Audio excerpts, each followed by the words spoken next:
Praise the Lord. Dearly beloved sisters and brothers, greetings of peace and joy from Father Bobby to all of you. Praise the Lord. Hallelujah. Today I thought of sharing with you about one of my childhood spiritual friends. He was introduced to me by one of my aunties, Sister Alfonsa Embre, a religious sister of SMI congregation of the Salesian family. She had a very special love for me. I think it was she who first found out or identified a priest in me.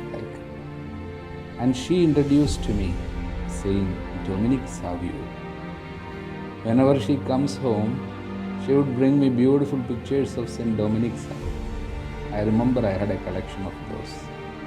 And growing up, I always had a desire to become a Salesian priest, as I knew Savio was in the oratory of St. John Bosco.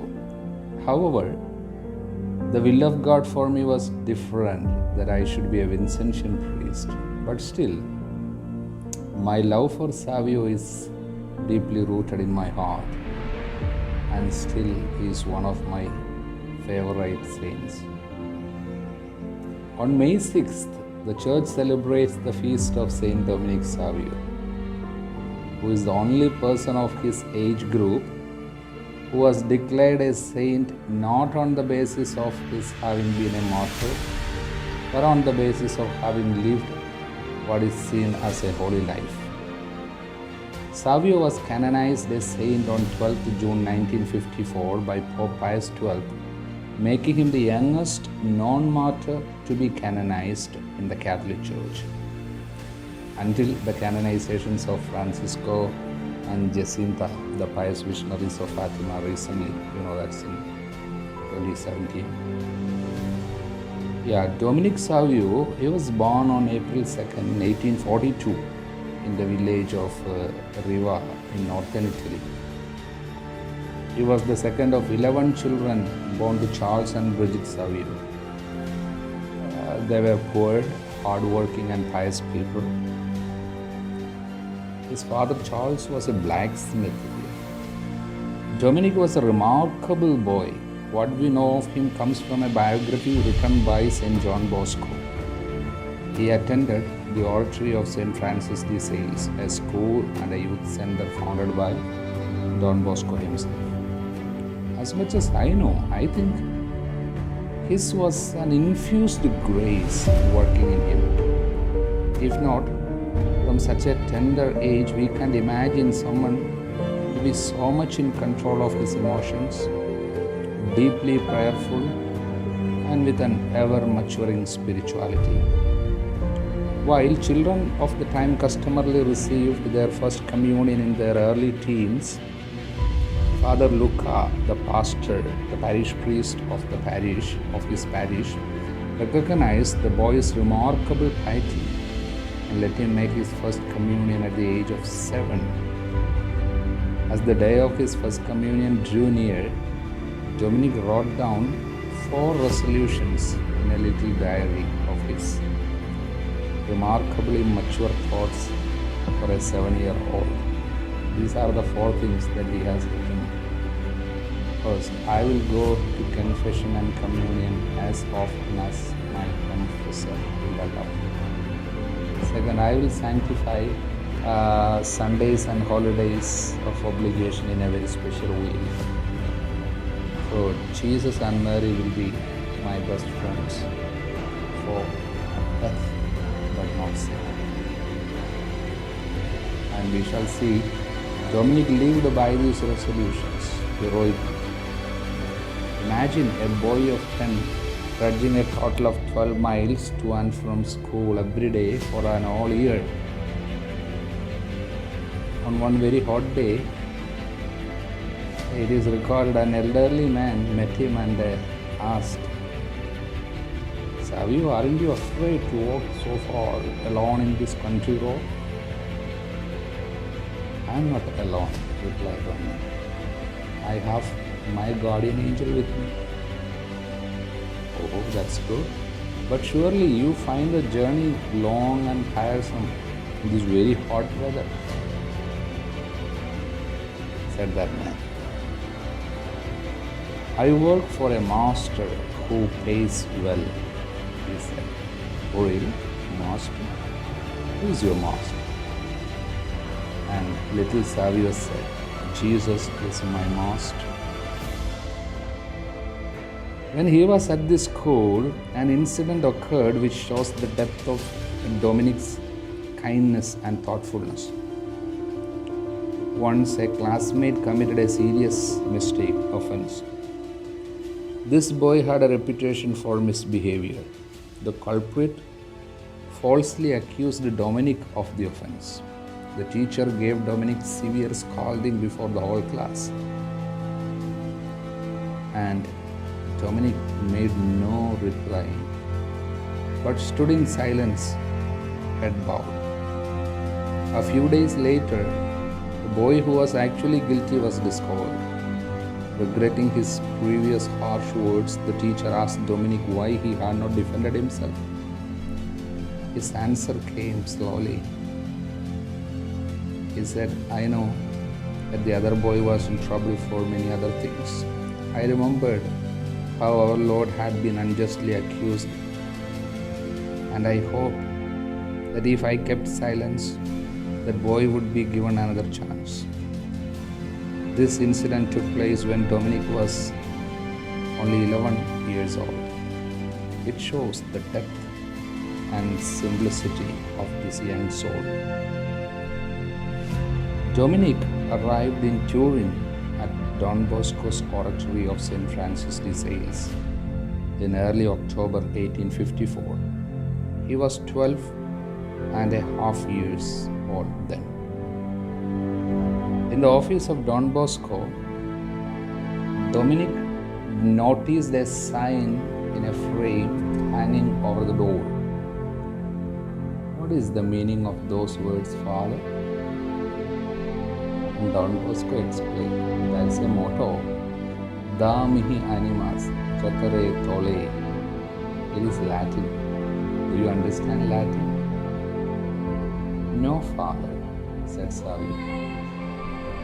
Okay. It's a saying of St. Francis de Sales, our patron. I have taken it as my motto. It is translated, give me souls, take away the rest. A seed was planted in his heart that day. Don Bosco explained further, my son, I am very concerned that I work hard to help people and myself save our souls by following Jesus. Nothing else really matters. A second event captured Dominic's imagination. On December 8, 1854, Pope Pius IX proclaimed the dogma of the Immaculate Conception. Don Bosco and his Salesians took great care to prepare the young people of the oratory for that special day. The whole community gathered in the chapel. In a special prayer service, the Salesians and the young people offered themselves to Mary, the Immaculate Mother of Jesus. Dominic remembered his first communion resolutions and renewed them. Death, but not sin, he remembered. From that day onward, wrote Don Bosco, Dominic made such evident progress in virtues that I began to write down everything I noticed about him. During the next 2 years, Dominic grew in his awareness of God's call to holiness. He was already very pious, but now he became a person of prayer. Dominic realized that part of becoming a saint was sharing his knowledge and awareness of God with his companions. Don Bosco himself was an eyewitness to extraordinary events concerning Dominic Savio. And Don Bosco wrote, I am recording things I have seen with my own eyes. I assure you, I am adhering strictly to the truth. When Dominic received communion, or when he made a visit to church, he became completely absorbed in prayer. One day Dominic was missing for breakfast, also missing from the class and from the lunch. No one knew where he was. On being informed, Don Bosco guessed that he would be in the church, as he had been at other times.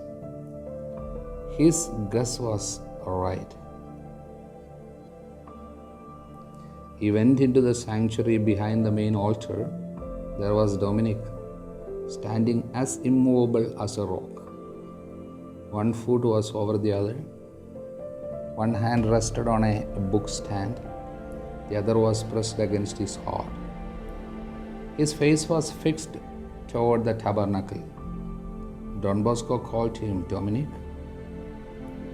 He looked at Don Bosco and asked, "Is Mass over already?" "Look, Dominic," said Don Bosco as he showed him the time. "It's 2 o'clock in the afternoon." And Dominic apologized. Don Bosco then sent him for something to eat, saying, "If anyone asks where you were, say you were doing something for me." Another time, Don Bosco had just finished his Thanksgiving after Mass and was about to leave the sacristy when he heard someone talking in the sanctuary. He found Dominic alone, but speaking as if in a conversation with some invisible person. Don Bosco heard Dominic say, "Yes, Lord, I have said it before and I will keep on saying it. I love you and I want to love you more and more all my life. If you see that I am about to commit a sin, make me die first. Yes, death first, but not sin." Don Bosco asked Dominic what was happening. "I don't know," was his answer. "I get distracted and lose track of my prayer, and then I see such wonderful things that the hours fly by like seconds." There are many miraculous incidents that happened in young Savio's life that are recorded by Don Bosco, his spiritual father and mentor. Don Bosco promoted a practice he called the exercise of a happy death. This monthly celebration consisted in a conference given by a priest on some aspect of faith development, then an opportunity for confession that day, celebration of the Eucharist, and a prayer for a happy death. Don Bosco did not intend this to be a gloomy or frightening experience, but to be an educational opportunity to help the young people to examine their lives and their relationship with God. At the end of the prayers, an Our Father and Hail Mary was recited for the one among us who shall be the first to die. One time, Dominic remarked like this, "Don't say for the one among us, just say for Dominic Savio, who will be the first among us to die." Dominic, in fact, had developed a persistent cough. Don Bosco, with the doctor, decided that it would be better if Dominic went home so that he could receive the attention his mother and family could give him. Dominic was not happy with that decision. "Why are you so sorry to go home?" asked Don Bosco. "You should be glad to be with your parents again." And Savio replied, "I want to end my days at the oratory." And Don Bosco said, "You will go home for a while, and when you are better, you can come back." "No, Don Bosco, I will go, but I will never come back." The night before he left, he refused to budge from Don Bosco's side, looking for all sorts of questions to ask about death, about heaven, and many spiritual things more. On the morning of his departure from the oratory, Dominic made the exercise for a happy death with his companions. With great devotion, he went to confession and communion. He spent the rest of the morning packing and said goodbye to his friends. He paid back 2 cents he owed to a friend, saying, "Let us get this fixed so I won't have to worry about it when I present my accounts to God." He spoke to the members of the Immaculate Conception Sodality, which he had begun in the oratory, insisting that they be faithful to their promises to Mary and to place the utmost confidence in her. Before leaving, he told Don Bosco, "Since you don't want this poor body of mine, I will have to take it back to Montonio, my home parish. But it would have burdened you only a few days, and all would soon be over. But God's will be done. Pray that I may die well. Goodbye till we meet in heaven." As they approached the gate to the main road, Dominic was holding on to Don Bosco's hand. He turned to his companions. "Goodbye. Pray for me. We will see each other where we will always be with God." Dominic then walked out of the oratory gate with his father. It was 2 o'clock in the afternoon of March 1st, 1857. He had lived at the oratory almost 3 years to his great joy and to the edification of both his companions and the teachers. He was never to return. Reaching home, he lived only 8 more days. No one but Dominic knew he was so close to death. On 9th March, an hour and a half before he died, the parish priest came to see him, and noting how calmly he rested, was surprised to hear him recommending his soul to God.